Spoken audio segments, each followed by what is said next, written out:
Now we wait.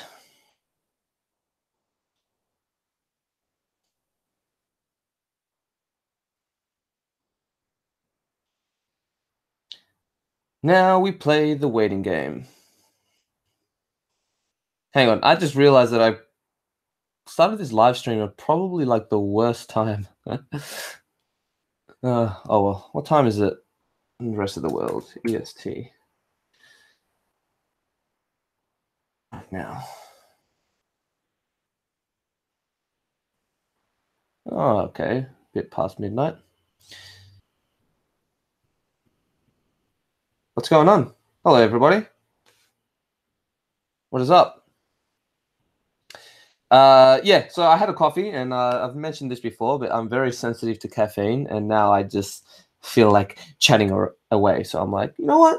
Let's do a live stream. See what the people on YouTube's doing. 12:24 a.m., yo. Yeah, Eastern Standard Time, right? Well, what can I say, guys? I felt like doing a live stream now, and it sucks that it's inconvenient for most people, but oh well. What can we do? Hey Tom, if you had to take a new substance, what would it be? If I had to take a new substance, uh, heroin? Nah, I'm joking. I don't know. A new substance.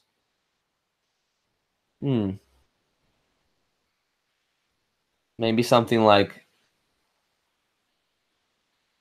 MDA or something. Just trying to, yeah. I don't know. I just chose something that's the most similar to MDMA.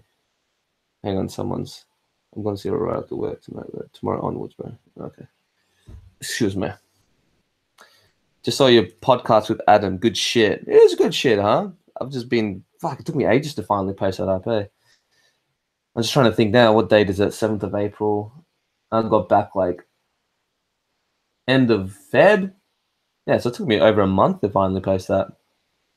Which is funny because we actually, okay, this is one of those things because I'm watching my live stream, but it's like delayed, so it's tripping me out. So I'm going to open a new screen without any distractions. Excuse me, one segundo, por favor. How do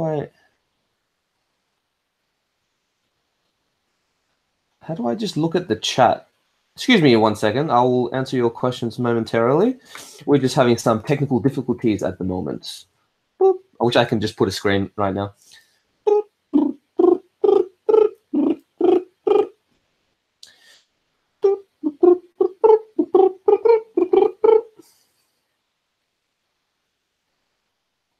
Where is it?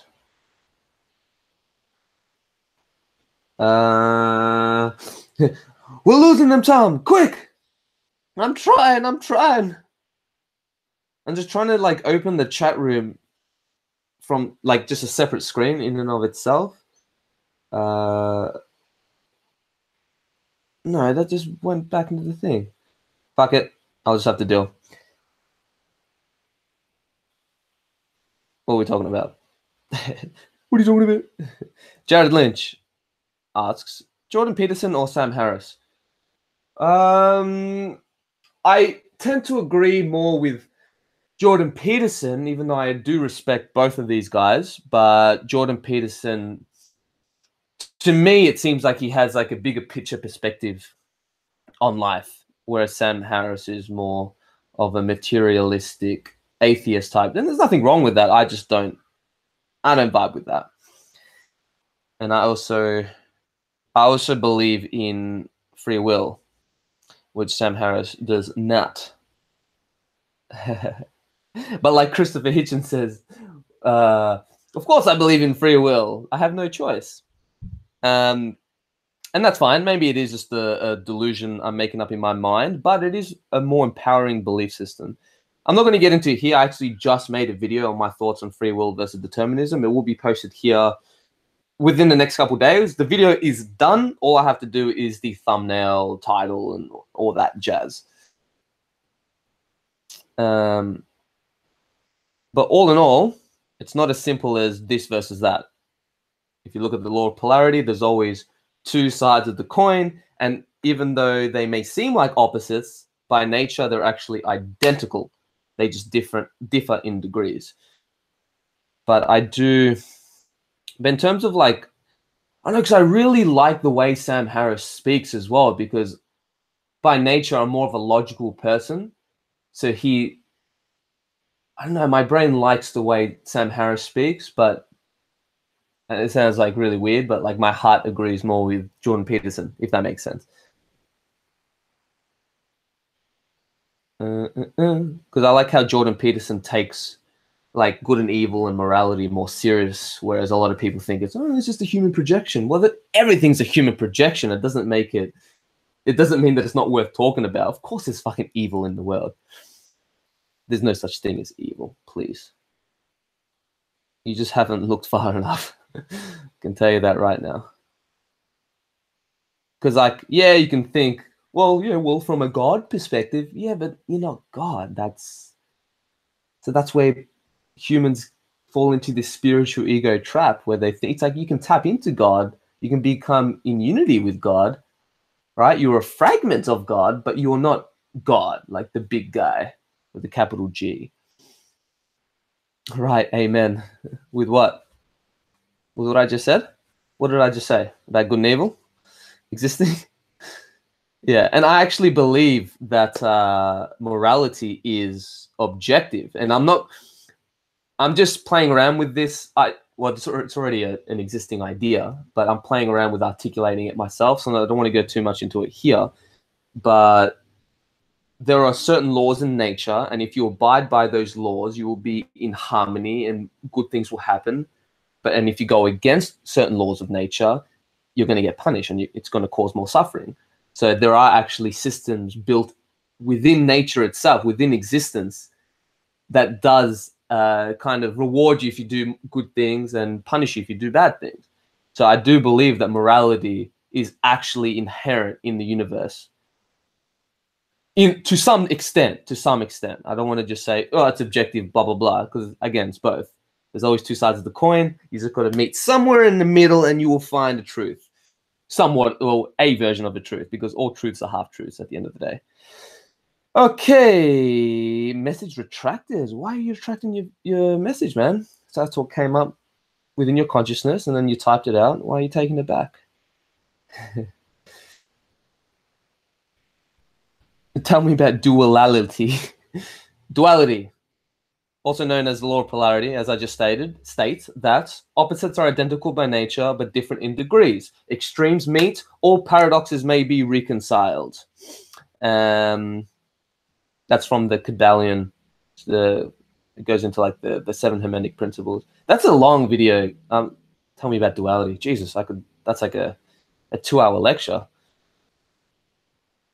But it seems like because we live in a dualistic realm and everything has its dual parts, everything has its opposite, up, down, black, white, male, female, even left brain, right brain, free will, determinism, ones and zeros, like it goes on and on and on and on. For anything to even exist, even conceptually, by its very existence, it has to have a polar opposite. So it's not like one is right or one is wrong. They're just different perspectives. They're contrasts. And the further you go down one extreme, right, further down the spectrum, the more, did my thing just pause? Sorry. Yeah, so the more extreme you go down one spectrum, the further away from the actual truth you're getting. Could you make a video about HPPD? I can. We'll see. I'm going to do a poll on Patreon and see if I'll put HPPD in one of them, and if it gets voted in, I'll make it next. But right now I'm focusing more on podcasting because it's a lot of work that goes into it. I thought it was easy, but it's not.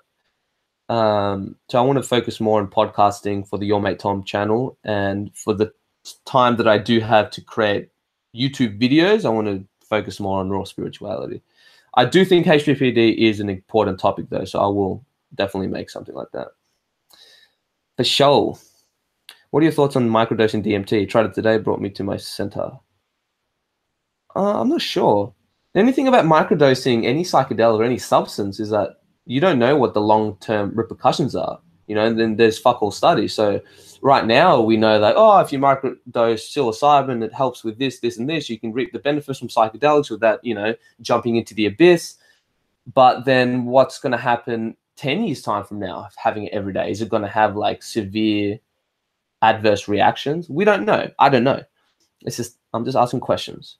And I think, and the nature of any drug, any substance that you put into your body, you're going to have to pay a price, right? In one way, shape, or form. Now, of course, the more profound the drug effect on your physiology and consciousness, the bigger the price you have to pay. You can just look at something like heroin or crystal meth or even alcohol. It profoundly changes your state of consciousness. You get high, but then the come down, it's just as bad, if not even worse, because it's like, as good as the high is from drugs, the come down stays with you longer. I feel like there's more negatives. The only positives to a lot of these recreational drugs are like just the high itself, which, like, yeah, you can have a good time, but I don't know, is it really worth it in the long term? I don't know. But going back to your question on microdosing DMT, I don't know. I doubt that doing it like every day is a good thing. I just from the nature of reality, it cannot. You're gonna have to pay a price. Period. No matter what drug it is, you just got to ask yourself: does the benefits outweigh the positives? And then you got to ask yourself, how long are you going to take this? And then you also got to ask yourself, are you relying on this? Right? Because if you're using it for a little boost and then you wean off it, and then you don't need to microdose whatsoever, and you're brought back to your center, awesome. But if you're relying on it and using microdosing DMT as a crutch to bring you to that center, then it's not a good thing. So it depends on your approach, really. Do you do yoga? I do. And when I say I do, as in like, yeah, of course I do yoga stretches every day, but do I do like a full 90-minute hot yoga sessions? Not these days, because we just moved house, very far away. So I'm currently looking for a new gym. I might just join a yoga class, but no, I love yoga. Absolutely love it. Hey man, have you read The Psychedelic Explorer's Guide by James Fadiman? I'm planning on having my first LSD trip as a transitional ceremony of sorts on my 18th birthday. I have read that book. I actually have it in the other room somewhere. So you're planning on having an LSD trip as a transit? Oh, okay. Well, good luck with that. I'm sure you know the precautions, what you got to do. I hope. Just don't expect too much, is all I'm saying. But no, good luck. See you on the other side. And I wish you all the best. Good vibes, good vibes, good vibes. Hey, Tom, can you please tell us what was the name of the retreat you went to drink ayahuasca? It's called Dream Glade. You know, it's funny that, like, you guys have no idea how many emails I received to like, hey, wait, what retreat did you go to? What retreat did you go to? But it's like, if you look at the description box of that ayahuasca documentary, it says it right there.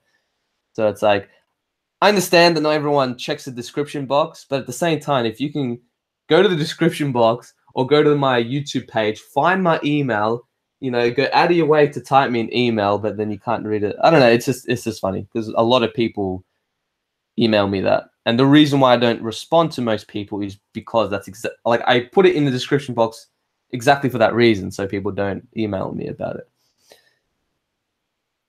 Hey dude, what's your advice for killing brain fog? Cut down on weed if you're smoking weed. Clean up your environment. Like the first half an hour to 1 hour of your day is the most important part of your day, and it sets you up for everything else. So try not to limit the amount of distractions you have as much as possible. This includes like going on your phone, social media. Like the thing that does to your brain is just fucking ridiculous. Also, porn is fucking up your brain, which contributes to brain fog. The food that you're eating, how late are you eating? There's so many things. But go for a jog, do some fasting, stay off the drugs, and start your day off good. You know, sunlight, movement, meditation, gratitude, water. Yeah.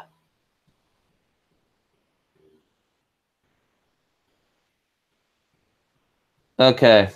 Hey, it's Audible 484. What's going on, man?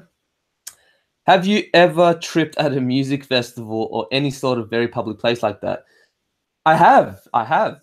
I tripped on LSD, or what I thought is LSD anyway, which I'm pretty sure it is. Anyways, yeah, I went to a festival called Rainbow Serpent about 2, 3 years ago, something like that. And yeah, it was interesting. Obviously, tripping on a psychedelic is can be a profound experience. It's an interesting experience. We'll say that because it's not always profound. Sometimes it's just like pretty colors and weird thoughts and stuff. And with that particular trip, I didn't. That would be the first and last time I'll ever trip at a festival. Even though I don't, even if I don't trip, period. Anyway, but if I were to trip again, it definitely would not be in a music festival.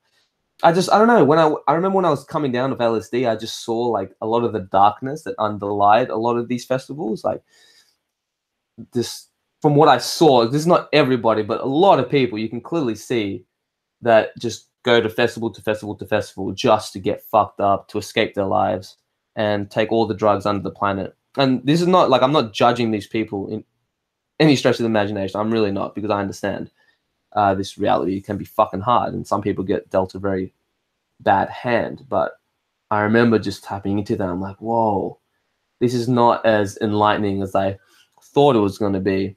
And it was just weird. I don't know. It was just really dark, especially like the third and fourth day. People like, especially the people who don't sleep throughout the whole festival, and they're like coming down, sleep deprived, and I can just feel that. I don't know. That's what it feels like. And I didn't like it because it's like because when you're on psychedelics, your energy system is all open to, and you're completely vulnerable. So then when people around you aren't operating at a high frequency, if you want to use that term, I feel like, I don't know, some of their shit can get attached to you. And it just, I don't know. I didn't like it, actually. There was some really cool parts of the trip, don't get me wrong, but overall, I did not enjoy the experience as much as I would if I did it by myself or in nature or with like, just a couple really close friends, Could you possibly do a book review of The Book by Alan Watts? I haven't read it, but yeah, sure. What time is it in New Zealand? I don't know why people think I'm New Zealand. Australian, mate. I ain't no fucking New Zealander. How dare you? Nah, no offense to New Zealanders. They're pretty cool. They're like our Canada. But right now it is 3:42 in the PM.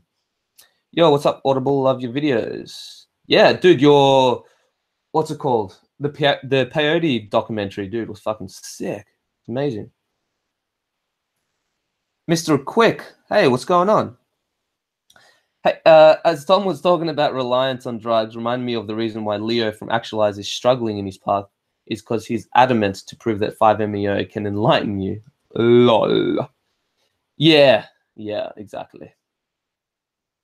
Because you cannot be enlightened from drugs, period.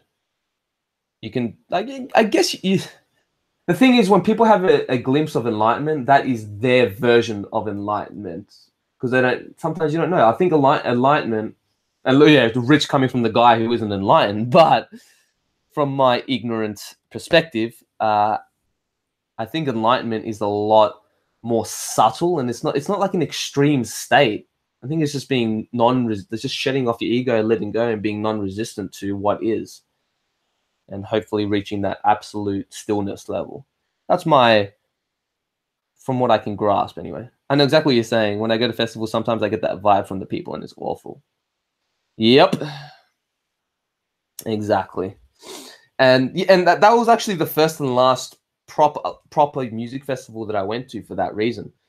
Because I like it for the food, for the music to some certain point, but fucking for music of constant constantly, it just did my fucking head in. So yeah, it's not for me. But and maybe because I'm just getting older, and it's hard for me to relate to 19-year-olds who are partying. And again, they're in that phase. That's fine, whatever. But it's just not my world anymore. So yeah, I didn't like it. Oh, I didn't like it. Sometimes I sound so bogan. Fucking you, alright, mate? Tom, try to broaden your interests and ideas. You barely say anything new and different. Get a job. Whoa, whoa, whoa, whoa, dude. Sounds like you're getting triggered, eh? Your pseudo-psycho, it's embarrassing. Okay, it's just funny how you're going on your way to comment on a video. How about you just do something more practical? I would invite you to do so. What are your thoughts on trans? Simon's upset guy. Yeah, I know. He got triggered. Simon's got triggered. Simon says, Simeon's realm. Ah, he's in his own realm. That makes sense. Yeah, no, it's all good. I don't know. I kind of, because if you don't agree with what I said, or if you feel embarrassed for me, or if you think I'm a piece of shit or whatever, yeah, it's fine. But like, it's kind of sad when you go out of your way, like to type a comment just to spread that negativity. And like, for what? You know what I mean? I don't know. Some people go, oh man, I'm trying to help you. But I just think there's a lot more practical things you could be doing, man.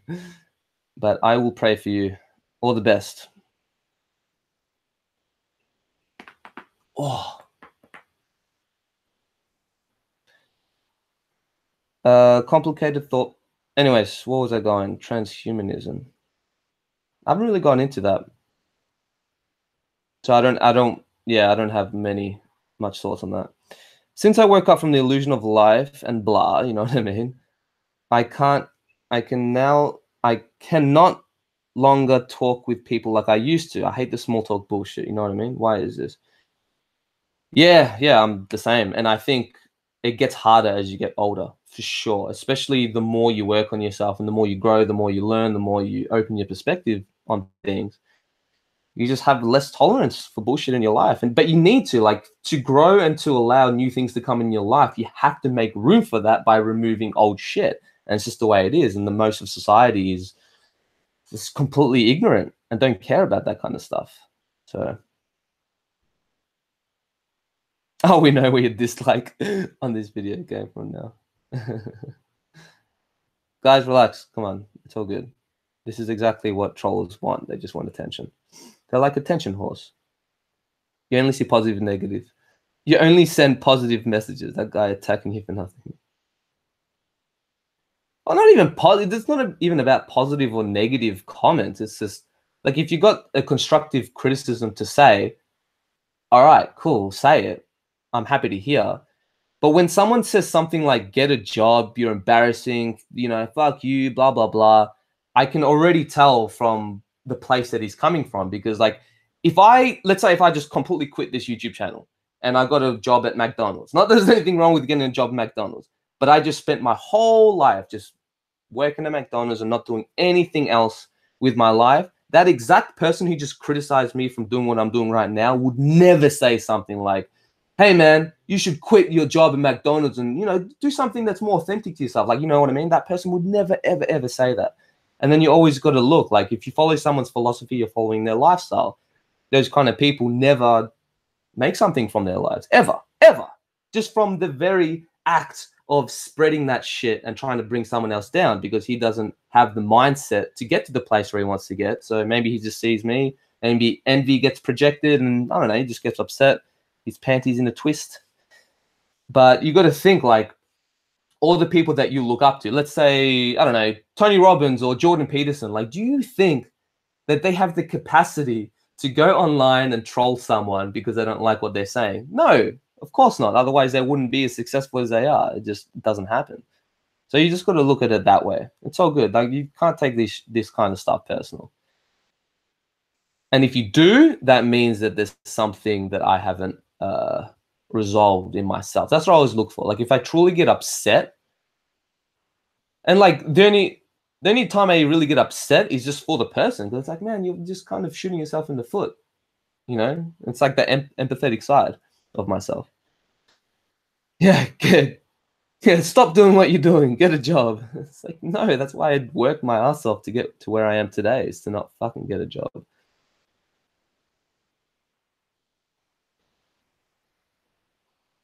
You didn't wake up yet. You just had an awakening experience.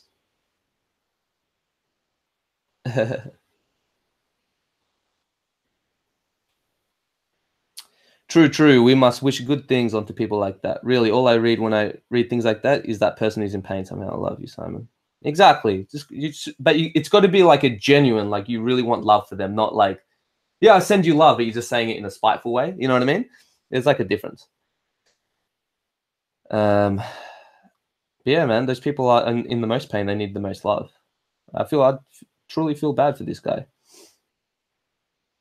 Something must be going on in his life. Maybe a YouTuber fucked his girlfriend or something. Okay, that was cheap. I'm sorry. That was my tricks aside. But like you said, we mustn't take ourselves too seriously. Exactly. Nah, sometimes my sense of humor, most of the time, my sense of humor is like really crude and harsh. But that's the kind of comedy that I like. Like all my favorite stand-up comedians in the world are like, they're the best. They're like the most controversial. You know, Bill Burr, Jim Jeffries, Louis C.K., which I hope that he gets back from the fall that he took. Who else? I like Ricky Gervais. He's really good. Joe Rogan. Pretty good stuff.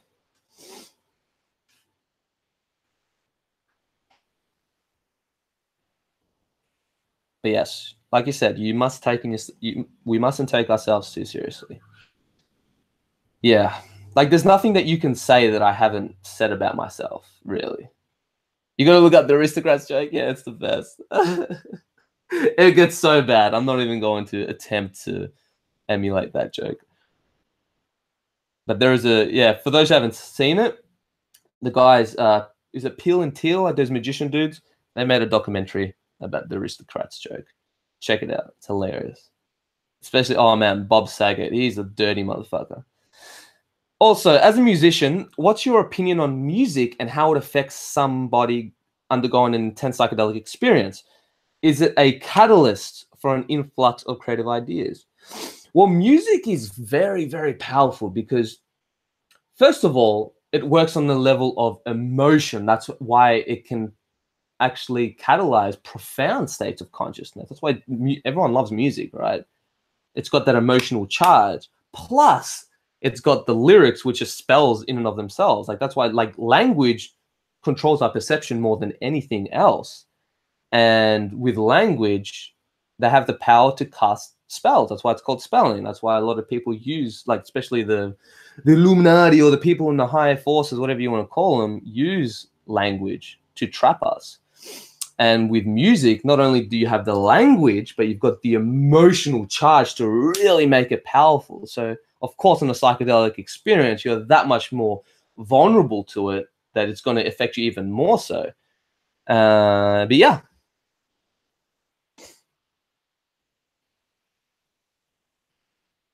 Mr. Quick 168.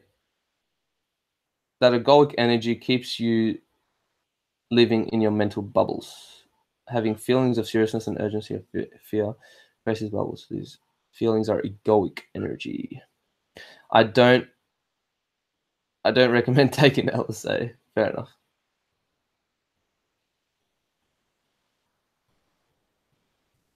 Last time I spoke to you, I mentioned magic. You didn't seem keen, but it sounds like you've come around to it. Yeah. It's funny because I remember you mentioning that, and I was just completely. This was in the midst of my existential crisis. So anything that had to do with like occult or magic or psychedelics or anything that has the potential to open you up to like dark shit, I was just completely repelled. Not on principle, but just from the state that I was. I'm like, no, I don't want to open myself up to any shit. I just got to, get my shit together pretty much. But yeah, no, I'm dabbling into it now, and it's very interesting. Because magic is like everyone does magic. You're just consciously aware of it or not. It's just the power of words and things like that. Yeah, pretty cool stuff. This doesn't mean that I'm going to start doing rituals and stuff like that, because that is not a door that I want to open. No fucking way. But I like learning the principles behind some of these things. Yeah, like I've been getting into the 7 Hermetic principles. It's very profound. If you guys haven't checked it out, yeah, go check it out. Check out Peter Ralston. His work is amazing. It gives you a much clearer perception of the world and spirituality. Okay, I'll copy paste that name and open a different tab.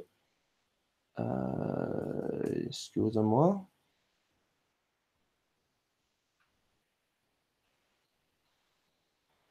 Okay, I'll check him out. Have you heard of Vedic astrology? If so, what's your opinion on it? If so, what's your opinion on it? Love your videos, man. No, I have never heard of Vedic astrology. First time I have seen your live stream. Do you do this often? Usually not. Maybe like in the past, maybe once or twice a month, at least on YouTube. But since I've moved out, it will probably be more frequent. But I don't want to make it too frequent because then it will kind of lose its impact. If I do it like every day, you'll be like, oh fucking hell, your mate comes doing another live stream. Whoop-de-fucking-do. So yeah, I would say twice a month would be like definite, and then anything else like today is spontaneous because I don't know, I had a coffee, as you can see, Caffeine Fueled Livestream. I had a coffee and I just felt like just chatting, so I was like, yeah, I'm gonna do a live stream. How do you like the Bhagavad Gita? I love it. Yeah, I think it's a very, very, very profound book that aligns with a lot of things that science is fucking just now discovering, which is really cool, you know, about consciousness and the nature of reality. Yeah, good stuff. What are your religious beliefs? Have they changed throughout your life? Okay, so I went from Catholic, because that's what I was brought up with, and then complete atheist and fully rational skeptic, you know, that fucking side of things. And then I went to agnostic. I'm like, well, no one really knows, you know. So I was a fence sitter. And then it kind of changed over time. And then I guess I bought into the New Age doctrine, which now is like, I mean, yeah, there's some truths in there, but the way they package it is not only false, but incredibly fucking dangerous. And man, this is something I'm going to dedicate a video just exposing the New Age cult, because it's so fucked. It's so fucking dangerous, like their belief system, and it's totally wrong. I know that I'm a bit fueled about it, but like, I don't care about your belief systems, but if a certain belief system is getting spread and contributing to more suffering and evil in the world, I'm gonna have something to talk to say about it for sure. But anyways, yeah. So I kind of went into the New Age sort of thing, like dabbled into it, especially after the psychedelic awakening or whatnot. And then now my whole paradigm got shifted upside down, and there's a lot of philosophy because it's not one religious belief system that I cling on to. I kind of treat philosophy and religion as a buffet. I just choose the good things from, or what I find useful and that serves me, and then I just pick and choose a few things and then put it all together and then formulate my own ideas. But I appreciate the Buddhism philosophy. That's something that I resonate with. Hinduism, even recently, last few months, like Christianity, but like the real Christianity, like the mystic side of it, the esoteric side of Christianity, more so, and more. It's really more Jesus's teachings, and trust me, I was super against anything to do with Christianity and Catholicism. But now I'm like, oh wait, no, actually, there's a lot of profound shit in there. You just got to know where to look. So I like that. I like the Hermetic principle, things like Stoicism, philosophy. What else? Yeah, we'll just go with that for now.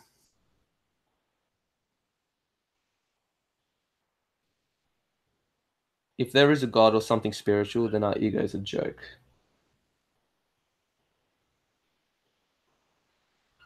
It's a joke, but it's a necessary joke. Do you have any thoughts on Gnosticism? Not enough to talk about it right now. It's something that I'm just dabbling in. What's your sign, by the way? I am an Aquarius. Hey, Tom, much love from Colorado. Nice. I always wanted to go to Colorado. Elaborate a bit, please, on what's the highest mushroom dose you have done, and was it worth it? I did 7.5 grams. of very potent mushrooms, probably equivalent to 10 grams of the cubensis. And no, it was not worth it. Looking back, my religion is aliens. Tom's religion, basically. Yeah, there you go. I believe in my own religion.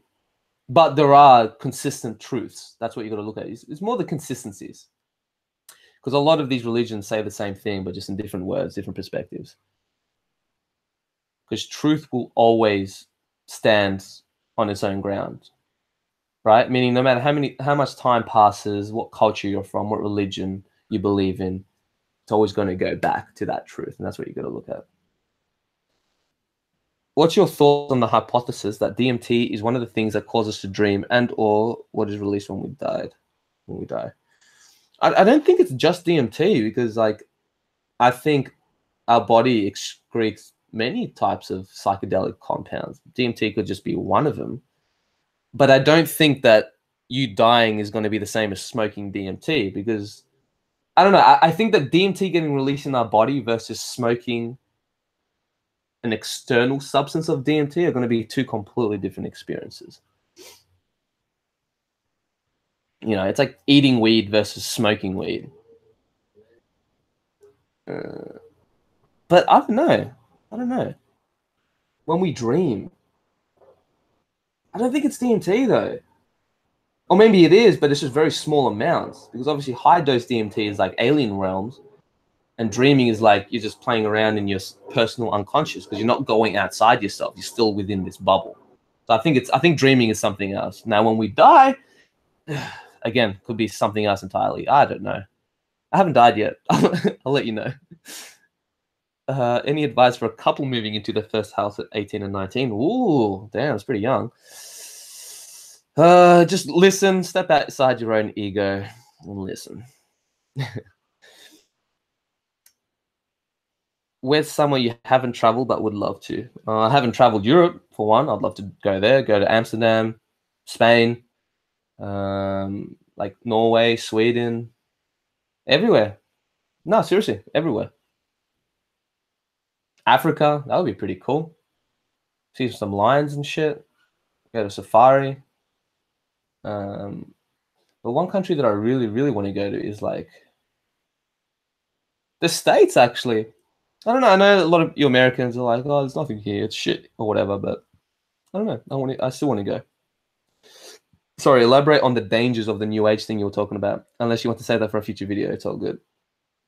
I will save it for a future video. But what I'll say is the most dangerous part of it is, number one, the whole thing of you are God. No, you're not. I just said in this live stream before, right? Yeah, you're not God, because then what happens is that a lot of people separate themselves from their humanness, and they believe that you should ignore negativity and, like, you know, evil doesn't really exist, and it doesn't take this shit seriously when these are the exact forces that are using the new age cult, to just further their propaganda, to keep people in the dark and to keep people from taking action. Because the new age movement of all the religions are the most inactive motherfuckers.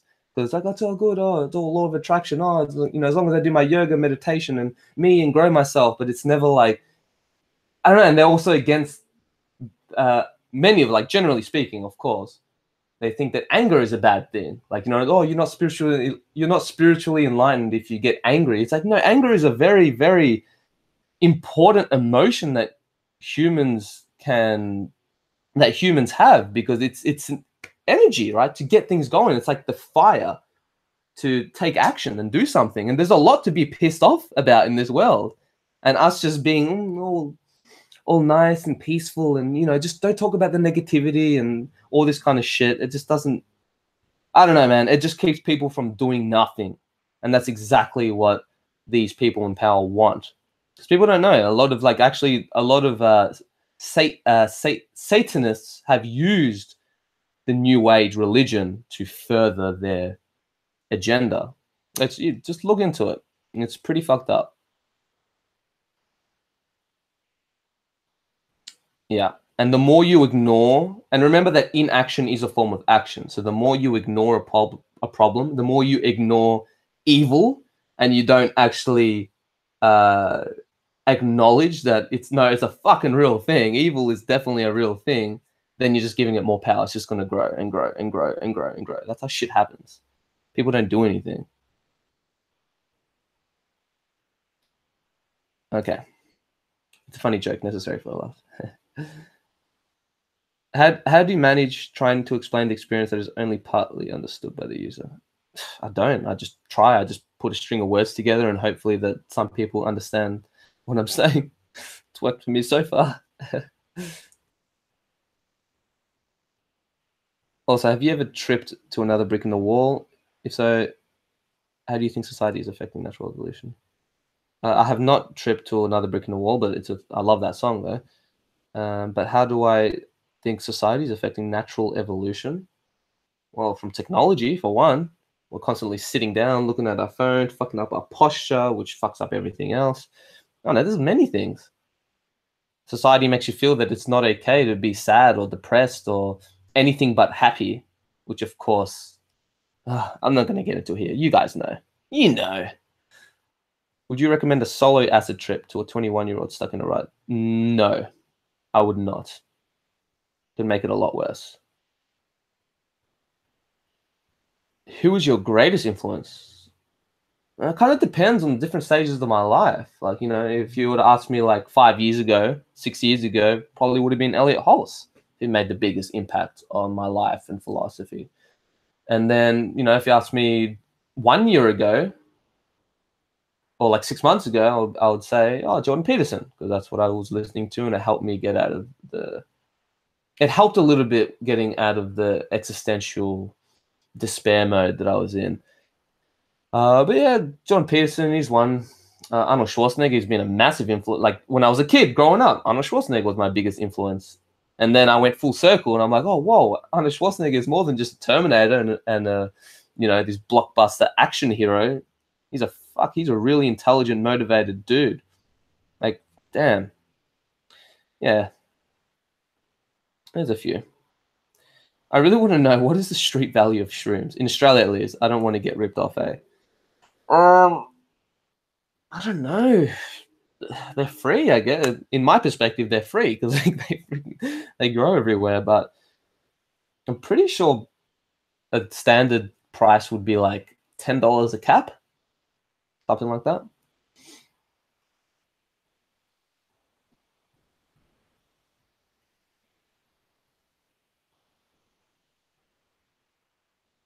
When you went to New Zealand, did you go near Wakatane? I grew up there. And how was it? No, I didn't.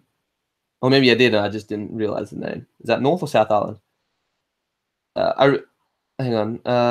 There's a difference between necessary aggressiveness and anger/hatred. Right.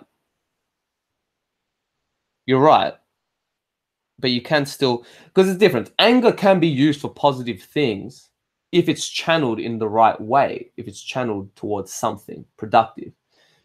But then holding on to anger, and when anger becomes not a good thing, is when it turns into resentment. Then that's a toxic emotion and it's not good, period. But that's what happens when you hold on to emotions and they become blocked emotions. All-time favorite movie. I love Mr. Nobody. All-time favorite movie. Dark Knight will be one of them. Terminator 2. Toy Story is pretty good. Yeah.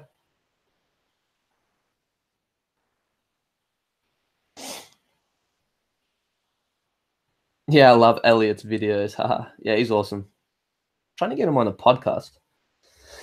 Do you think psychedelics are confusioning and unpredictable? Is that a word, or are you trying to say unpredictable? Let me search it. No results found. Okay, I'm going to assume that you mean unpredictable. They can be. I think for most people they would be, but it's not a psychedelic thing. It's just a human thing. Most people just aren't prepared and don't have the proper foundations in place to be able to really catalyze psychedelics for positive transformation. Opinion on rap anime music videos. I don't think I've ever seen one. Gotta check it out.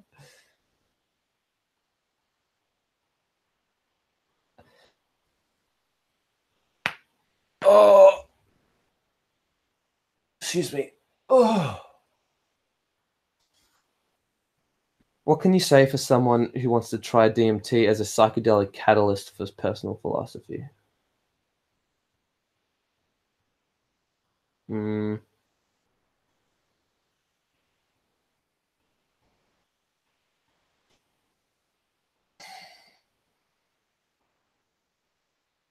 don't know.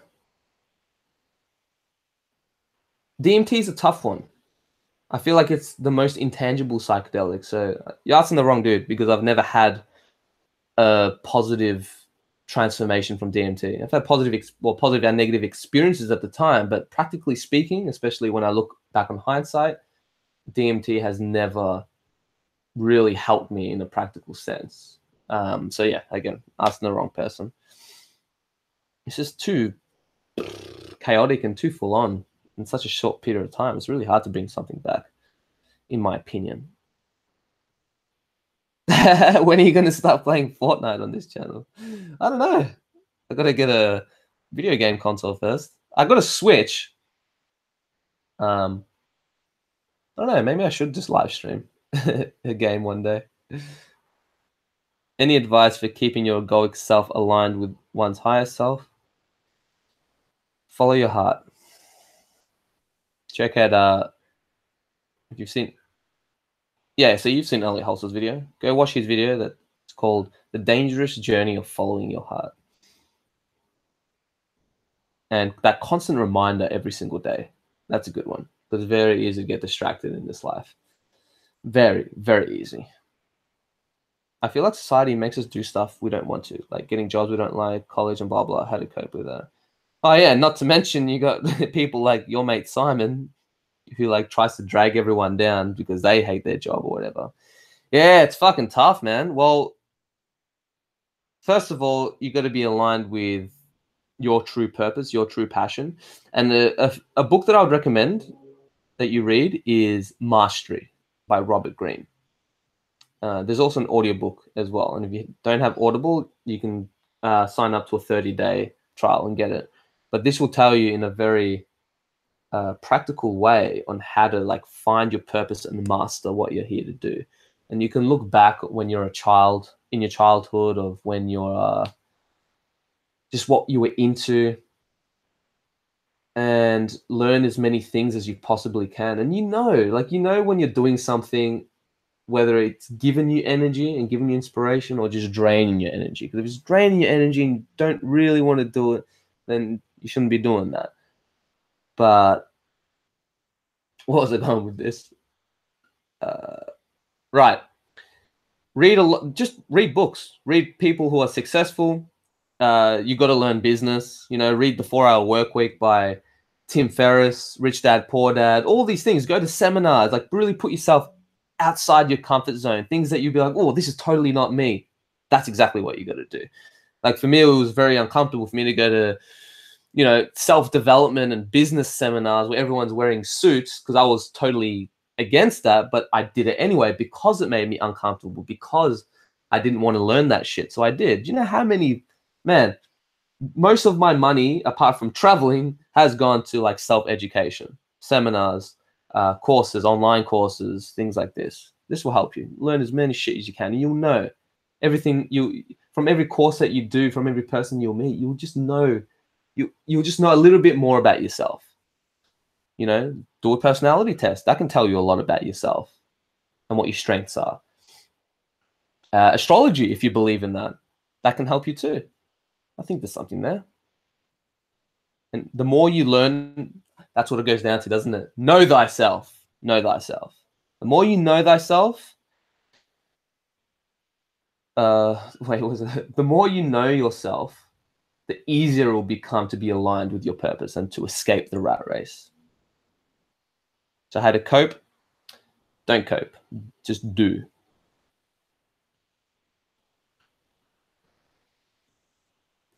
Thoughts on solipsism?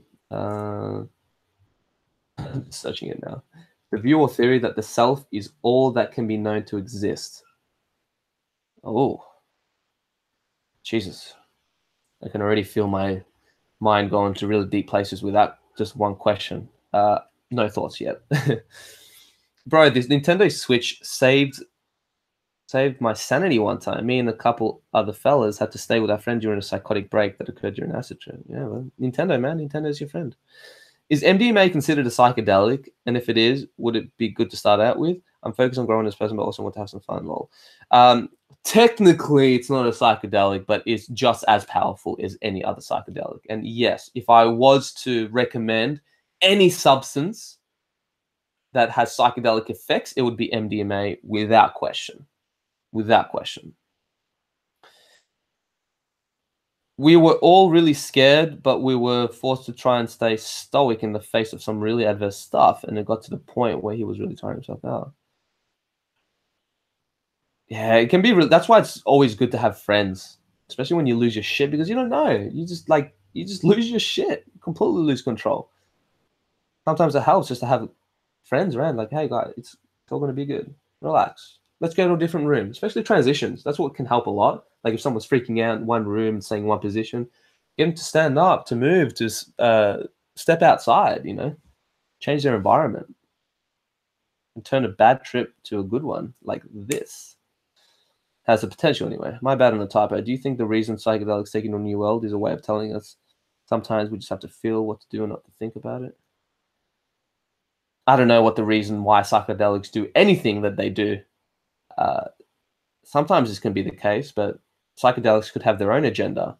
And I don't think it's because they're neutral. It's like anything in the universe. It's not that psychedelics are good or they're bad. They can be used for both. So if you look at just one side of the spectrum, your perspective is skewed and you're just straight out wrong. So saying that psychedelics is demonic tools that make you go crazy and having an absolute term like that is just as ignorant as saying that psychedelics are plant medicine teachers that heal you. It's like, they both can be true. Psychedelics can be the most malevolent, evil entities that can fuck your life up forever. And they can be these angelic beings that can help you out of your rut and positively transform your life. They can do both. It's just don't think of it as one or another. They have the potential to do both. So it's important just to look in the middle line. It all depends on where your state of consciousness is. This is why I emphasize so much the integration phase and preparing and building the foundation of your mind and cleaning your body and just doing the work before you get into that kind of stuff. You just don't know.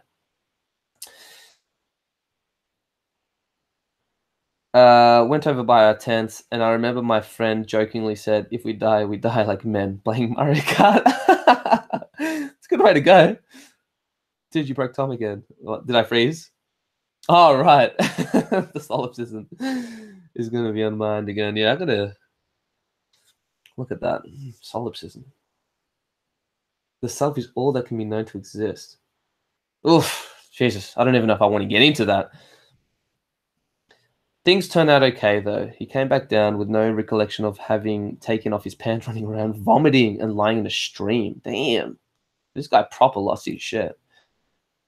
Any advice about living with the now? Since losing that path is skipping out of the fifth dimension. Living within the now.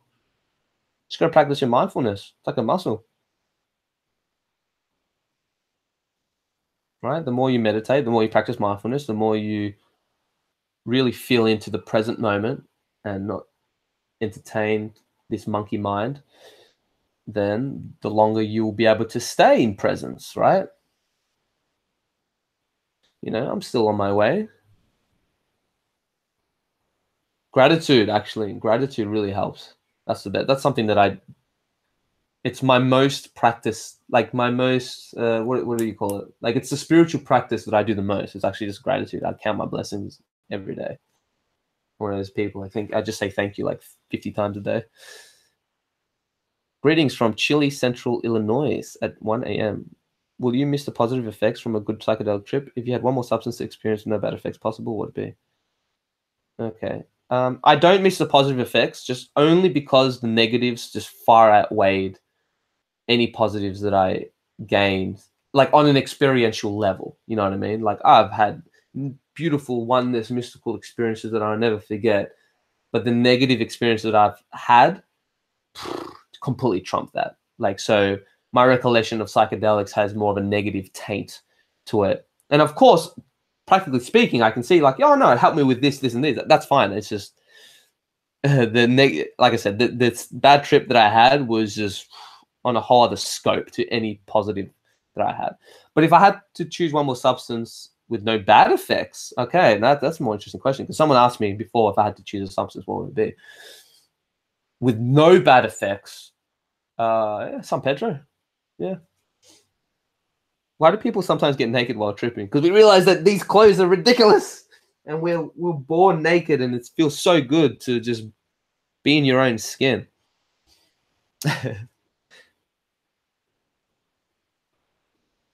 What do you think of Benigno Massaro? He has some very profound teachings, and I was following him for a while. But now I realize, well, I can't realize that I know the person. Let me rewind. But I get the feeling that he has like a spiritual ego kind of thing. And I don't know. It's something there that I don't quite resonate with. Like, I think he borrows a lot of like the New Age philosophy, and I don't know if this is like really bad in the long run. I guess only time will tell. I don't know.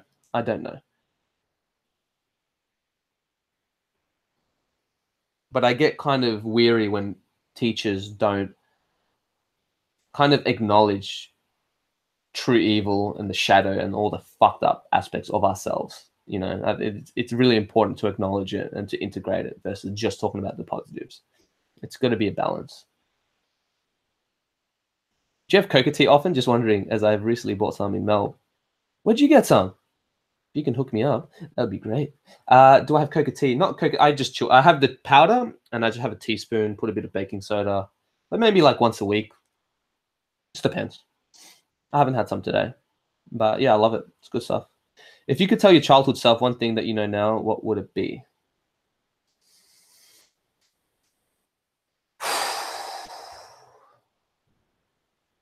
Stop taking drugs. Seriously. Because if I had my future self tell me that, I would have taken it more seriously. Yeah. And stop taking drugs. Would psychedelics help me find my path in life? I don't want to be stuck working a 9-to-5 job for the rest of my life and I'm feeling lost on what to do. It could, but it might just further confuse you as well. So it's, again, psychedelics are neutral. They can help or just worsen things. I would recommend just doing your research about life purpose, self-actualizing, read Robert Greene stuff, listen to Leo. Eventually, I'm going to start doing videos based in finding your purpose and helping you guys with that. Just do your research and learn about yourself as much as possible. Do a personality test. Even if you think that astrology is bullshit, read your astrology thing, like a proper one. It will actually teach you a lot about yourself. Just learn about yourself as much as possible, and don't be afraid to make mistakes, especially if you're young, man. Just go travel. Meet as many people as you can. Do things that make you feel uncomfortable. Do things that aren't you. That's how you find yourself. Get naked while sober can be fun. Yeah, I love. Yeah, getting naked is great. What time do you wake up in the morning? What's your morning? Well, because I don't have a job, I don't feel motivated to get up super early, but I'm actively trying to change this. I usually get up at like maybe 9:30, 10. But my morning ritual is, first of all, I drink a lot of water or tea, lemon, ginger, peppermint tea. I step outside, take my shirt off, and if no one's home, I'll just be naked and just stand there as the sun rays are just hitting my body, revitalizing myself. And then I'll count my blessings and just things that I'm really grateful for. You know, even write it down in a journal sometimes. And I'll purposely not go on my phone at all and just be present with what I'm doing. Yeah. And cold showers, yeah, as well. All right, I'm off to bed. Almost midnight here. Have a good day there. Much love. See you, bro. Have a good one. Have a lucid dream.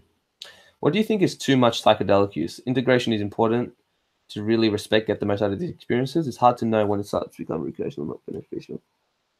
I don't know. I feel like psychedelics have a shelf life, and this shelf life is going to be different to every single person. But I do believe that everyone has a number of when it's like, all right, you've got the maximum benefits of what you can possibly get from psychedelics. Now you're just kidding yourself. Now you're just further diluting yourself.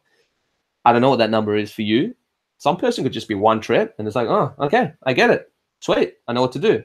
Because sometimes it takes a lifetime to really integrate what you need to do. But when does it become recreational / not beneficial? Well,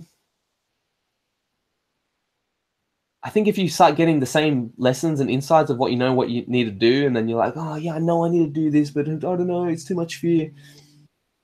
I don't know. When does it start becoming recreational? I think if you have to question it, it's already become recreational, I think. I don't know. Only you can know that, brother. Ever tried 2CB, and would you recommend? I have not tried 2CB. Nope.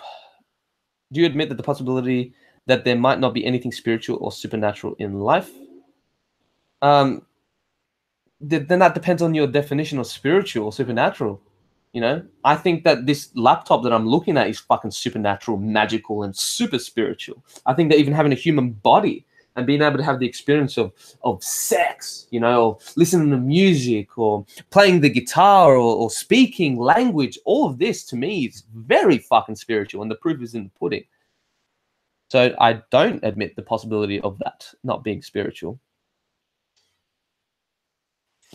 Life is a fucking trip, man. Everything about it. Like, you go outside and look at a fucking rock or a tree and just how nature works with each other. It's fucking, how is that not spiritual? How is that not supernatural? It's fucking magic, dude. I got pink DMT pad. I'm not sure if I trust it. Yeah, I don't know. I'm not a DMT guy, so my knowledge on it is not very reliable. I just never really got into it. I had it a few times, but yeah, not for me. That was my least favorite psychedelic, to be honest, by far. But I haven't had too many psychedelics either. Regarding the I can DM where I got it from. Well, it depends, because I have a contact from like Colombia. It depends if you can get it. Is it in Australia? Send me an email anyway, just in case, on my raw spirituality thing. That'll be cool. Do you regret taking drugs? Oof. See, regret is a strong word. I've done many mistakes in my past, which I wish I didn't, but there were also lessons in them, and I've grown from those experiences. And it's like, I wouldn't be who I am today without them. So I don't really regret anything per se, but if I was to go back in time and make my life even better than what it is now, then yeah, I would, I guess, regret and not take drugs at all, especially weed. Also, how old are you, man? I am 26 years old. What is your opinion on video games? I think they're a distraction. And this is coming from the biggest video game addict. Well, not now. I haven't properly played video games in years. I'll play like one game a year. And only if it's a fucking masterpiece, nothing less. That is how I'm like a video game snob. And that's where Nintendo comes into play, because they're amazing still.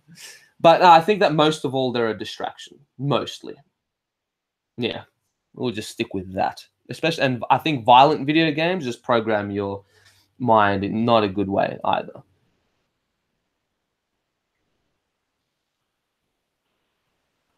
Fucking ignore me then. What did you say? Dude, there's so many questions. I'm going up. Oh, hi, how are you? Yeah, I'm good. How do you take cold showers exactly? Just put the water on the lowest temp and brace yourself? Usually I have like a warm shower first, just to open the pores, you know, clean myself. And then I just go 100% cold and just, yeah, stay there for at least 30 seconds. It's more the extreme temperature change, which is really good for you. So if you go from like a sauna to like an icy cold lake, for example, even better. But you want that shock to the system. You still smoke weed sometimes, right? Yes, I do. Do you think I say like, yeah, I do. Because I like weed. I hate that I like weed. I don't know why. I just I like it. I like weed. Fuck do you want from me, guys? Don't judge me. How do you view Terence McKenna? Interesting ideas, but a dangerous philosophy to follow. At least, maybe not in the later years of his life, but maybe like in his peak, where all his lectures are. Yeah, that's mine. Personally, I think that. Because again, I don't, and I say this a lot, but I don't, when I listen to someone's philosophy, I don't look at the words or the belief system itself. I look at who the person is, right? Is this person kind of withdrawn? Is he pale? Is he not, doesn't look happy? Is he vibrant? Is he thriving? Because if not, then I'm like, oh, I don't know if I really want to listen to your philosophy. So I remember someone sent me like David Foster Wallace, and he's a genius writer, don't get me wrong. But in the middle of my existential crisis, like, yeah, you should read this book. And then I look at him like, but he ended up killing himself. So it's like, why am I going to listen to someone's philosophy who ended up taking their own fucking life? And yeah, there might be a lot of good stuff there, but I don't know. There's obviously something that he missed. And yeah, it's a touchy thing, but you just got to be careful. Well, of who you listen to. What specifically is a dangerous philosophy? Just the overemphasis on psychedelics showing you truth, because it's just one version of your subjective truth. And especially like the 5 grams of silent darkness, even though he didn't agree with it in the later years of his life, but yeah. So what band did you have? It was a heavy metal band while we played the Brutals music. Alan Watts also drank so much. Yeah, I know, but what's worse? I don't know. I think I'd rather be an alcoholic than losing my mind. But then it's not this versus the other. But Alan Watts has some good ideas. You're right, though. You're right. Because some people have really cool philosophies which align with people who are thriving in life, but their life isn't so great. Yeah, it's a tricky line. I don't know. I still like his philosophy, though, on life. But I guess it really goes down to, like, wisdom goes down to following your own advice at the end of the day.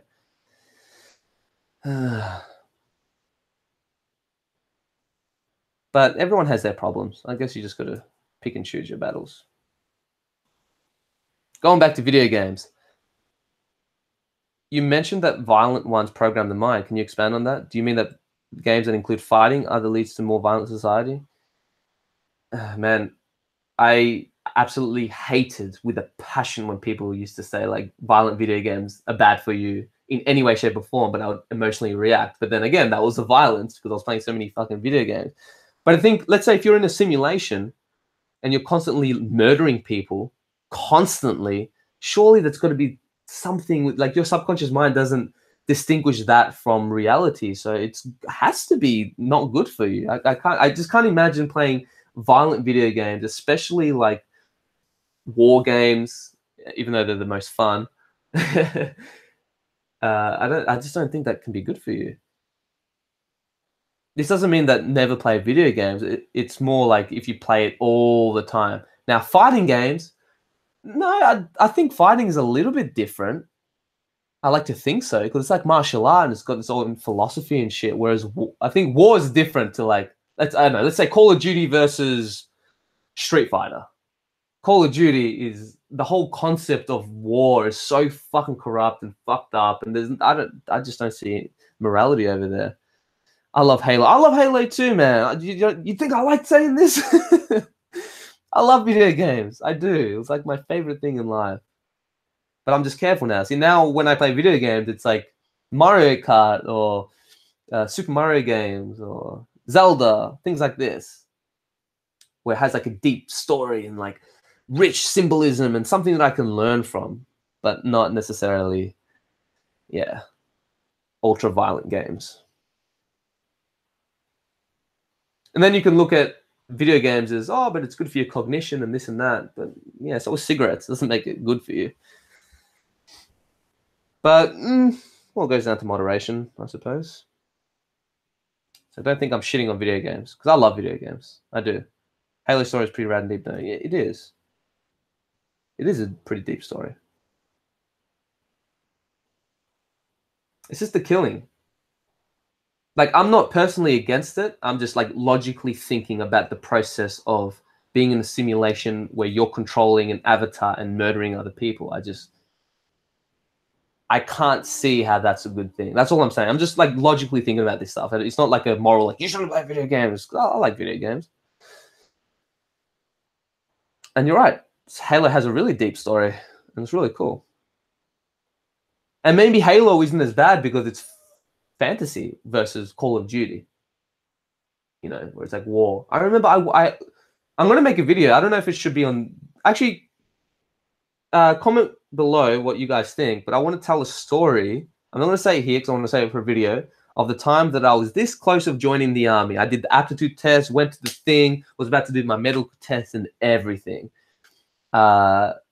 Should that story be on Your Mate Tom or spirituality? What do you think would suit more? I would like to know.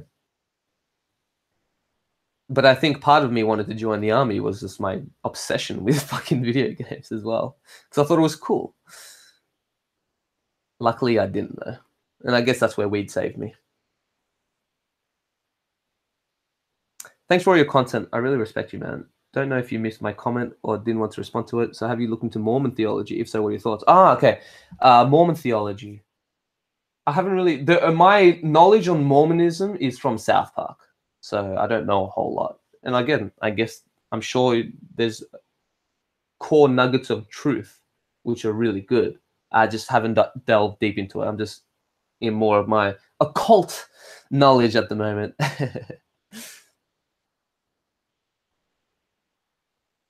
Doesn't matter. I check out both channels.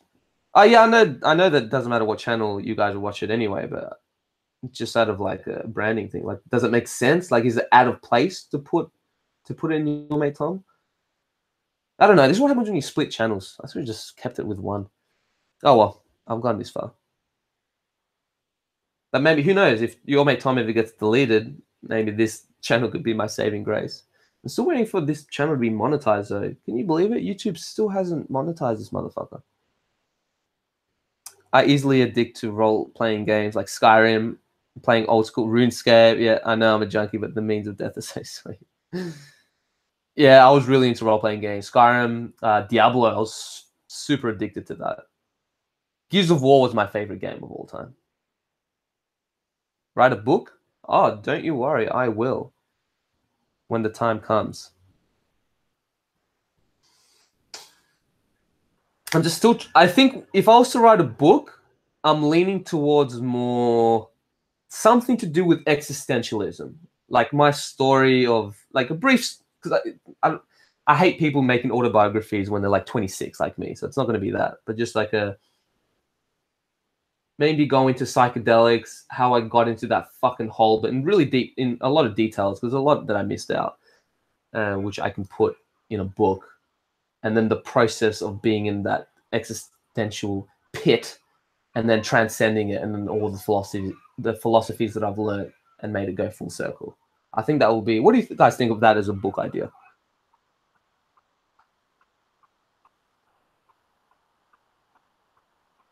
Same. I think it would go on raw spirituality. Yeah. Okay. I think that video would make more sense on raw spirituality. I'd love to see it. Okay, cool. My brother... the cops are after me, man! My brother and I wanted to join the Army Rangers after playing Call of Duty all the time when we were teens. The militaries must love war video games. Oh, fuck yeah, definitely. And if you can tell straight away. Go to a kid who's obsessed with Call of Duty and saying how this video game is programming you in a negative way. Watch the emotional reaction. Like, how dare you? And you can just tell straight away. They're usually the most angry gamers. This is why I stopped playing online gaming, because of just how much hate and anger there is to people. It's fucking hell. That's why I like Nintendo. There's no voice whatsoever. It's just positivity. No trolling. Yeah, Nintendo, man, they got the right idea. But I remember playing video games like Gears of War, and all the time just like, oh, you suck. Fuck you. Go fucking, oh, your mum's gay. And just like horrible shit. It's a hostile environment. And this is why I think that like playing violent video games just makes you, if you have like neurotic behavior patterns, like I think that would just make it worse. Especially like Call of Duty and stuff. But it's an amazing game. It's an amazing piece of art. Video games, all video games, like the good ones anyway, like Call of Duty. So my creative artist side of me really appreciates those kind of video games, but I just don't think it's a good thing ultimately. I like it. Awesome book idea. Sounds like a book I'd read. I feel it. My existentialism started when I was 10. Do it. So many people were, fuck yeah. All right, done. I'm going to start writing my book. Yeah. I think it's an important one. That's why I know a lot of you guys want me to make videos of existentialism, but it's such a deep topic, and I don't want to make it just like one little YouTube video. Like I will for like things like tips that can help overcoming it, but it's like I think it's a book. Like that topic feels like a book to me, and it's what I went through because this is what people struggle with. I feel the same way about war video games. I love video games, but the love of violence is an interesting concept. Yeah, man. It's like that. I think it's that primal instinct that we have in ourselves that we're not really tapped into. You know what I mean? It's like that shit that we repress. So then when we play video games or when we do things like martial arts or something like that, it just awakens that beast, and it's so good. But I think something like martial arts is a lot more productive than video games, because video games, you're just twiddling your thumbs, sitting on a couch inside, away from sunlight. At least with martial arts, you're improving your physical health, you're learning a new skill, you're interacting with other people, you're learning about this philosophy about martial arts. I would love to do that. Jiu-jitsu. I just got to work on getting more income first, and then I'm going to start doing that. Thanks for the point of view, Tom. I'm in Idaho, so I'll be going to sleep. However, have you noticed that looking back on life, it seems like a mixture of good and bad trips? Can you enlighten me? Oh, mate, that's a long answer. But yeah, it's been a series of good and bad events throughout my life, but very polarizing. You know, I've always been a very polarized person. And who knows, maybe I actually had bipolar disorder. That would make a lot of sense, because I would either be really high, whether it's smoking weed or doing drugs or partying, when I would be like the most manic, one of the most manic people of the environment. But then all other times I'll be like the most depressed and the most low, the most socially anxious. So it was very, I've had a very polarized life. And only now it's like kind of balancing. So the pendulum swings aren't as intense. And this is what I'm learning, to not go too extreme. And that's the trap of the new age, which that is one fucking cult that pisses me off more than anything, because they overemphasize the positive too much. And when you go too much on that side, again, the pendulum's going to swing the other way, especially if you're not prepared for it. And the darkness is a part of life. Like, it sucks. I wish that this reality was all sunshine and lollipops.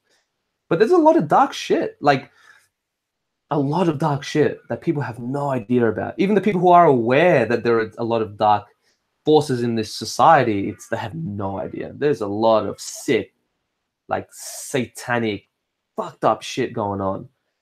And it's ignoring these issues which just make it bigger. And it's a reflection of us ignoring the darkness within ourselves, because we all have the capacity to do horrendous shit. This is why when I see, like, you know, these horrendous acts, like people shooting up schools and stuff like that, and most people go in an outrage, and for good reason, from the shooter, like, this is a piece of shit, he should get killed and, you know, put to death and blah, blah, blah. And for me, because I realize I've gone so deep within my own psyche and realize the capacity we have for good and evil, I feel empathy for those people. I do. It's like, that's a person in a lot of pain that and didn't know how to harness that dark energy and just got too out of control. So it's really important. I think it's even more important to learn about the darkness within yourself than it is about the good, and only because the good has been too overemphasized throughout culture, while ignoring the darkness. Or if we don't ignore the darkness, we point fingers at other people, right?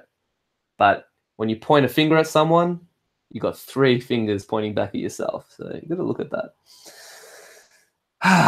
Should I encourage my boyfriend to not play as much violent video games? He would hate it, but maybe he would open up. You got to be careful with how you react to that, because you don't want to come across as a nagging girlfriend either. That's a tough one, because I'm just looking back. If I was at the peak of when I was playing video games obsessively, and someone else told me not to play it as much, I would probably just react more. So how would I? Oh, Maybe just encourage him to learn more about the unconscious mind and just education, not so much like, oh, video games are bad, or get him a Nintendo.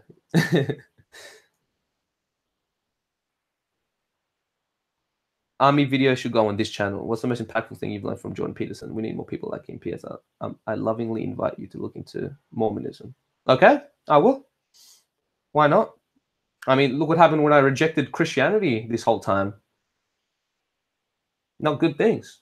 There's a fucking lot of good shit. And I humbly believe that Jesus Christ is the most pure, enlightened being in the history of humankind. There is like something else when it comes to that dude. Holy shit. Just thinking about him, I get like goosebumps. So yeah, I'll check out Mormonism. Why not? I can hear you listen to Jordan Peterson. Yeah, I do, because he's the one who made me realize about the responsibility and treating evil fucking seriously. That's the problem about saying things like, it's just a projection from your mind, man. Well, this whole universe is a projection from our mind. What the fuck does that mean? That doesn't mean anything. From now on, you're not allowed to say it's a projection from your mind, because everything's a projection from your mind. Because you saying that evil doesn't exist is the same thing as saying that cold doesn't exist, up doesn't exist, gravity doesn't exist, music doesn't exist, you don't exist. And then, like, maybe on some deep level, yeah, you're right, but we're human beings, right? And we live in a dualistic realm with opposite poles. So they're very real on an experiential level. So you got to acknowledge it. It's a real experience. But anyways, what's the most impactful thing I've learned from Jordan Peterson? The cleaning your room is pretty impactful, but I sort of knew that. But the way he articulated it made me take it more seriously. But good and just learning about chaos and order, good and evil, and and knowing the distinction between like true malevolence and tragedy, and how serious we should take it. Especially because I went to the depths of hell, man. It's a dark shit, man. It's so sad. It breaks my heart knowing how many people are in a state of suffering that most humans couldn't even fathom, and that's like their daily reality. And what can I do? I don't want to drive myself crazy and trying to save everyone, because that's not my job. I just have to do me. And hopefully people will listen, It's a violent universe we live in. Yeah, well, it's violent and peaceful, but it's been imbalanced. It's more violent. I think this world is more dark than good. And I know you're thinking, oh, there's a skewed perspective, but I'm talking about generally in this society. There's more darkness than there is good, especially because we ignore it. You look at how many children get kidnapped every day, right? And get sold to the sex trade. Like, this is fucked up shit, man. And then you can say, oh, but what about all the good things that happen every day? All the people that do good deeds for one another. And it's like, I get it. There is a lot of good in this world. And I do believe that deep down, we're all good-hearted. Like, if you remove the layers, I think we all have a pure heart. I do. And I think that evil and bad shit happens because we get away from that. It's like a lack of lightness. You get me? I don't even know where I was going with that. I worked with someone who was a refugee from Somalia. He watched his uncle get shot in the head. The world is truly dark in a lot of places. Yeah, exactly. And that's the point I was going to make, is that pain is more potent than pleasure. So yes, you have, let's say you have 100 people smiling and doing good deeds, but you've got one person who is murdering and raping someone. That act of murdering and raping someone is a lot more horrendous and creates a bigger ripple effect than those 100 people doing that one little nice thing. Like, violence is part of nature, but it depends, because there's a difference between tragedy and malevolence. Like a lion hunting a gazelle is not an evil act. That's pure instinct. That's part of nature. Whereas true evil is doing a bad thing and knowing that you're doing a fucking bad thing and getting a kick out of people's suffering. That is when it's something else.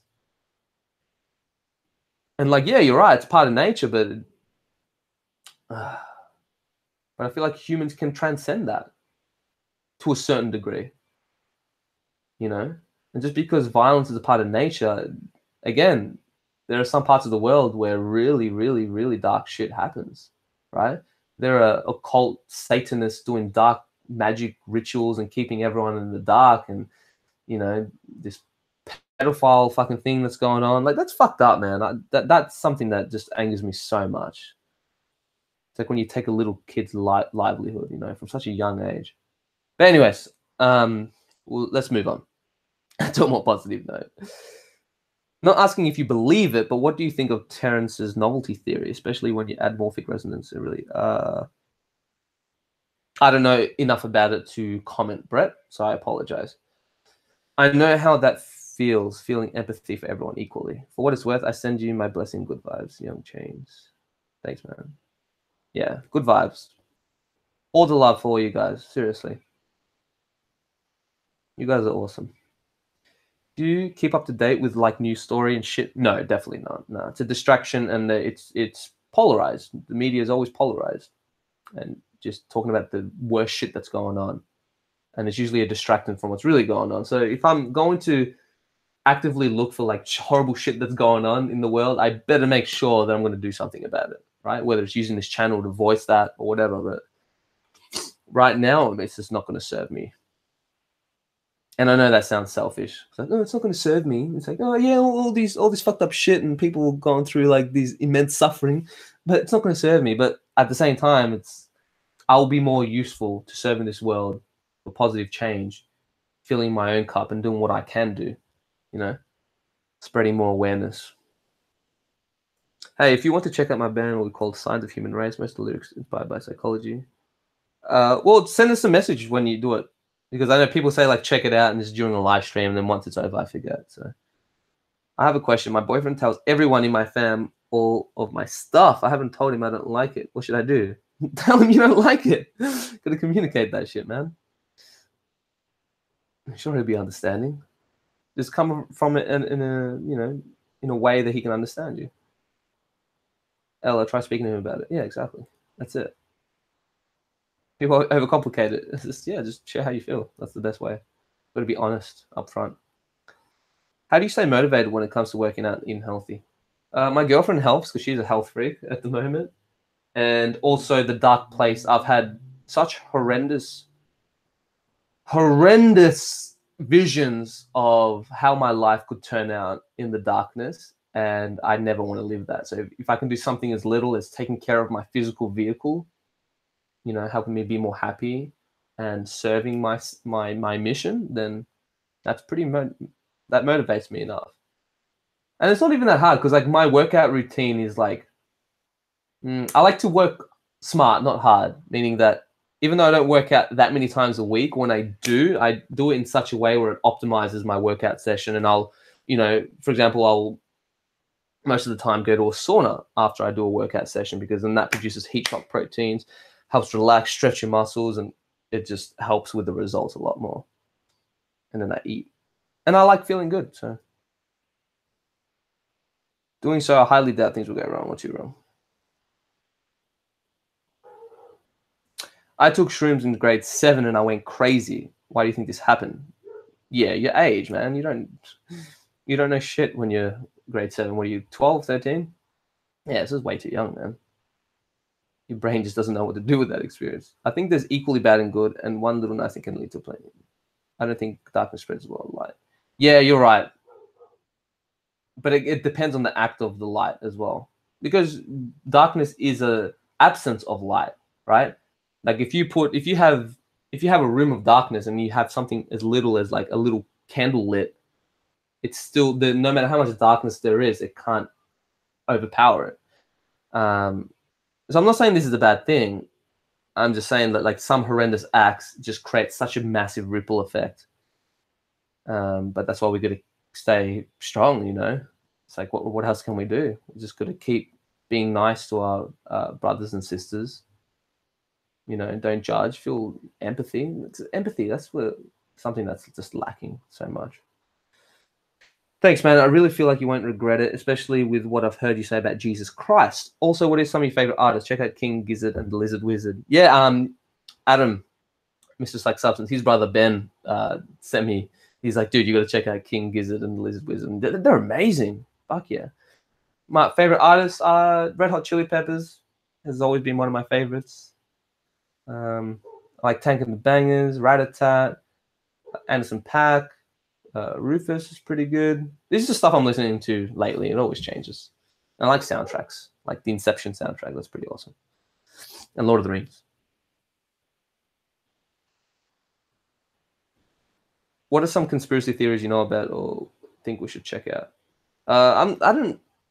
There's a lot of stuff. I don't really go into conspiracy theories, but it's more because I just don't want to open yet another door just to get me more pissed off. So I don't know. But I think the New Age conspiracy is a good one. Or maybe like the New Age religion started off as like these really cool things, and then certain dark forces like Satanists just hijack that philosophy and then spread bullshit. I even think that the concept of like free will not existing is something that is a conspiracy as well, to take away our power and our sovereignty of our own mind as well. For those who are new here, I am making a video. Well, I mean, I've finished making a video. I finished editing like does free will exist? And I just had give my take on it. Should be out. I'm just going to make a thumbnail for it. Which sometimes take not long at all. Sometimes it takes ages. Well, sorry, just venting. I've had problems sleeping. I tried everything, meditation, sleeping pills, and trying to be less stressed. Can you help? Sorry. Don't be sorry. Vent away. That's what the internet's for. Try waking up earlier. Yeah, right. There's so many things. Don't try sleeping pills. Wait. When you say you have trouble sleeping, is that like an insomniac thing? Like you struggle to fall asleep? Or you just have shit quality sleep where you wake up exhausted all the time? Because I think then it'll be different.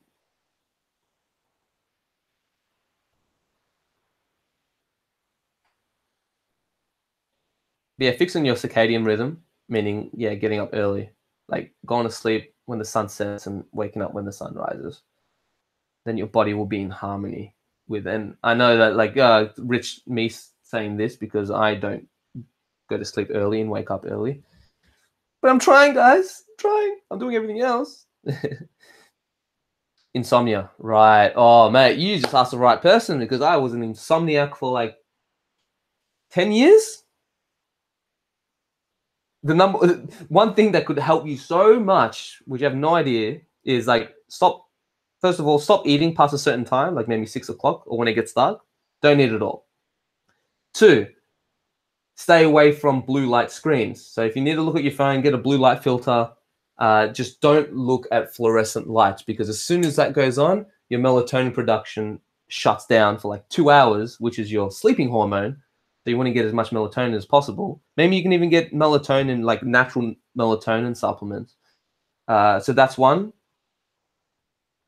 And meditating before you go to bed, like in the darkness. And mindfulness will help a lot, because now I do not struggle with insomnia whatsoever, and I haven't for years. I'd say raw spirituality for the army story. Sweet. Bit late there, mate. What do you think of the New Zealand culture, and what do you think of it compared to Australia? I feel like there isn't much culture in comparison. It's pretty similar. I find that New Zealanders are just overall nicer, and Aussies, at least, like, I don't know, I hate generalizing, but goddamn, it's just something that comes to mind. I think that Aussies are more obnoxious, especially the ones that travel. And I'm not even speaking generally. It's just I see that. Whereas like I can't even picture an obnoxious, loud New Zealander. Whereas Aussies, it's like I've seen them everywhere around the world. And it's like, oh man, I tried to get away from you guys. Don't go on screens before bed. Try natural sleep routine. Yeah, exactly. No screens, buddy. All right. I'm going to close this ceremony, if you want to call it that. Maybe 5 or 10 more minutes. So if you have any last comments or questions, now will be the time. Oh, I'm going to put this video on private. I don't want to leave my live streams up. Oh, excuse me.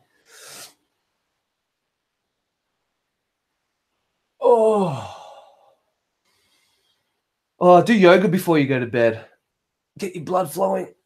Stretch your muscles because you're more relaxed, because you might not be able to go to sleep because you've got a tense neck or shoulders or your jaw, massage your face and get your body relaxed as much as possible. That will help tremendously.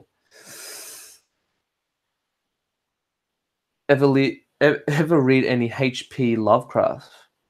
No, I have not. Good night, everyone. Thank you so much, Tom, for answering my question. I literally took notes. Love. Nice. That's cool. Check out Emptiness by Bruzum. It's a great meditation music. Yeah, mate. Thoughts on capitalism? Ugh, I don't know.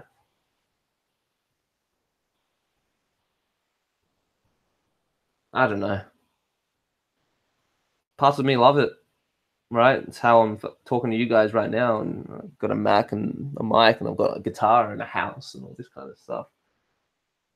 But then, is there any end to it?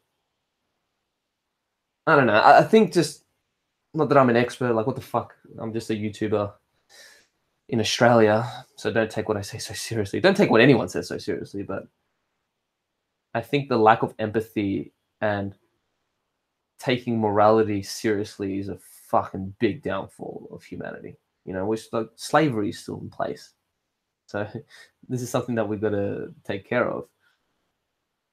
But yeah, I don't know. I don't want to really get into it right now. Cheers, bro. Awesome stream, dude. Have a good one. Love you and your videos, bro. Much love. Much love. I have one last question, though. Yeah, go for it. Go for it, mate. Take advantage. Have a good night, everybody. Lots of love. Colorful Colorado. Man, I want to go to Colorado. Have a good day. Thanks for everything you're always sharing. Love the videos.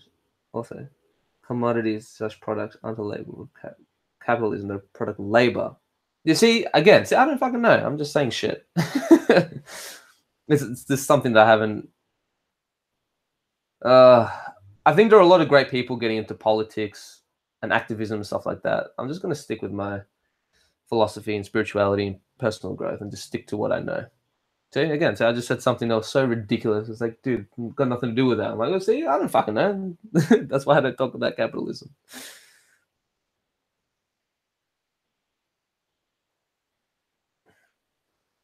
What do you think of capitalism? Yeah, no, I know. Just not trying to be correct, just sharing a thought. Yeah, I know. I'm not. If I come off defensive, then I'm not. You'll have to tell me about capitalism. Well, I'll just interview someone who knows a lot about capitalism. See, that's why I started the podcast, guys, because then I can just interview people who know a hell of a lot of me in certain areas of life. So then I don't have to research it. Work smart, not hard. I came out of a depression with anxiety, and after going to a therapist and some pep talk, I'm now on the path of becoming a therapist, and have a job. And I have a job enjoying day-to-day life to the fullest. Fuck yeah, that's awesome. Oh, sorry if that was a bit loud, but no, I'm happy for you. That's so good. I love it when people go through such times of adversity and down in the dumps, and then they transform themselves and they use that trauma to help others, and they have this full circle moment. It always inspires me. It's so cool. I had help from shrooms and LSD though. Of course you did. You sneaky. I downloaded this new meditation app and I'm always in my head. I always don't think I'm doing anything right. Help me. Well, first you got to stop judging yourself if you're doing it right, because there is no right or wrong. As soon as that voice comes online, am I doing it right? And trust me, I am a fucking master at this. Not anymore, because I've finally gotten over that aspect of me. Just observe. If you have all these crazy, fucked up, chattering thoughts, let them go past. Let them come. It's all good. Just got to keep going. Someone's calling me. My girlfriend's calling me. All right, I got to go. Hit up Gary V. Ha! Like he would go on my live stream. I mean, on my podcast. But okay, I guess it's worth it for capitalism podcast. All right, cool. I got to go. See you guys later. Have a good one. Peace.